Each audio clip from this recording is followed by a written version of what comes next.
রব যে একজন আছে, কিন্তু সাথে হাজার হাজার দেবদেবীকে শরীক মানে। ইহুদিরা আল্লাহর অস্তিত্বের স্বীকৃতি দেয়, কিন্তু ঈসা নবী মারিয়াম আলাইহিস সালামকে আল্লাহর সাথে শরীক বলে দ্বিতীয় এবং তৃতীয় খোদা মানে। তাহলে বুঝে থাকলে বলেন, যারা আল্লাহর অস্তিত্বকে অস্বীকার করে এই নাস্তিক কি ইমানদার না বেঈমান? বলেন বলেন। যারা আল্লাহকে আল্লাহ আছে বলে স্বীকার করে কিন্তু শরীক সহ মানে, এরা কি ইমানদার না বেঈমান? দ্বিতীয় দলটাও বেঈমান। তৃতীয় একটি দল আছে ইমানদার, যারা এক আল্লাহ বলে মানে লা শারিকা লাহ, আমার রবের সাথে আর কেউ শরীক নাই, তারাই হলো একমাত্র ইমানদার। কথা বলে। তো দুনিয়াতে দল তিনটি হলেও ময়দানে মাহশারে আপনার আমার রব তিন দলকে দুই দলে বিভক্ত করবে। তিন দল কয় দল হবে?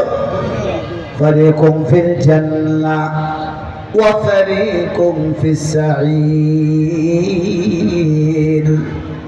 আল্লাহ বলে ময়দানে মাহশারে একদল যাবে জান্নাতে আর একদল যাবে জাহান্নামে। এ মুসলমান, জান্নাতে যাবে কারা? ইমানদার যারা। জাহান্নামে যাবে কারা? বেঈমান যারা। কথা বলে ঠিক কিনা?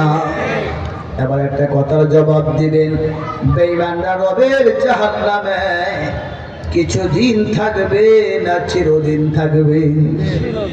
জি, বেঈমানরা রবের জাহান্নামে চিরদিন থাকবেন। সুতরাং বেঈমানদের নিয়ে আমাদের আলোচনার কোনো প্রয়োজন নাই। আমরা রবের জান্নাত চাই নাকি জাহান্নাম চাই?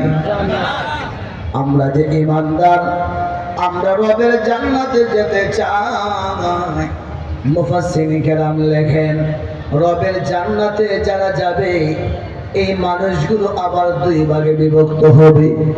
একদল রবের জান্নাতে যাবে ফার্স্টে, আর একদল রবের জান্নাতে যাবে লাস্টে। বলেন ফার্স্টে, আর একদল লাস্টে। ফার্স্টে যাবে যারা, সোজা জান্নাতে যাবে তারা। রব তাদেরকে এক মুহূর্তের জন্য জাহান্নামে পাঠাবে না। আরেকদল ইমানদার জান্নাতে যাবে, কিন্তু যাবে লাস্টে। প্রথমে যাবে জাহান্নামে। সাজা ভোগ করার পর আল্লাহ তাআলা তাদেরকে কুদরতি হাতে জাহান্নাম থেকে উঠাইয়া রবের জান্নাতে পাঠাবে। আপনাদের কাছে আমার জিজ্ঞাসা, আমরা কি রবের জান্নাতে ফার্স্টে যেতে চাই না লাস্টে যেতে চাই? সবাই ফার্স্ট যাত্রী হতে চায়। ফার্স্ট যাত্রী হতে চাইলে জান্নাতের মালিক কে? আল্লাহ। রব যদি জান্নাতের মালিক হয়ে রবকে জিজ্ঞেস করতে হবে, রব ফার্স্টে যাওয়ার কি ব্যবস্থা? বলেন ফার্স্টে যাওয়ার কি ব্যবস্থা? রব বলে ফার্স্টে যাওয়ার ব্যবস্থা হলো আমার দেওয়া চারটি শর্ত মানতে হবে। সুবহানাল্লাহ। কয়টি শর্ত বলেন? বলেন। আমরা যারা আছি, আমরা রবের জান্নাত চাই কি না? ফার্স্ট না লাস্ট? শর্ত কয়টি? চারটি। চারটি শর্তের সমন্বয় যখন ঘটবে, একজন আদম সন্তান সোজা রবের জান্নাতে চলে যাবে। চিৎকার করে বলেন সুবহানাল্লাহ।